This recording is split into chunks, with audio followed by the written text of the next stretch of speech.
Um, should we let's spend like a very little time on the opening segment. Seth Franklin Rollins is back with a long sing along, and then he welcomed them, and then they welcomed him, and then they had more singing. It was 10 minutes into the program, 10 minutes after 8 o'clock, when he basically got started with his interview. And he wants the world title back, and he looks at the Money in the Bank briefcases hanging over his head, and it's coming up in a few weeks, and that's probably the best way to do it. That's all he had, is 10 minutes to get that out. And then here comes Damien Priest. And he comes in, he's a huge baby face. Hey, great to see you back. All the respect in the world. I wanted to cash in on you. I wanted to beat you. And then they started the WWE chit chat that goes nowhere except on and on.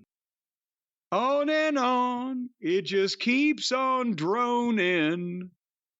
And I feel like just zoning out on it. On and on.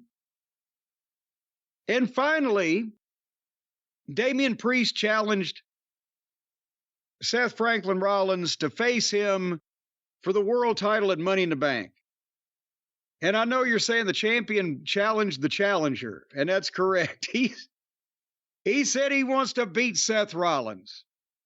So that's going to be the match at Money in the Bank, and Seth accepted because the show will always be Monday Night Rollins, and we were 20 minutes into the thing before they got that basic information out.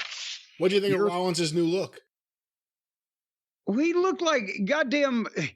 If Mr. Rourke was somehow transported to a fucking Panama convention or something, it was like the leisure suit for Ernest Hemingway down in the Keys somewhere. What was that? Yeah, with a blind barber. I don't know what that was. I will say the one thing I did like, and you probably could have gotten to it a whole lot quicker, is just the idea this is a championship that still needs credibility. It was created out of thin air. Rollins had it. He's coming back. He wants it. He didn't want to lose it in the first place. He's trying to get it back. So I do like that part. It just took a while.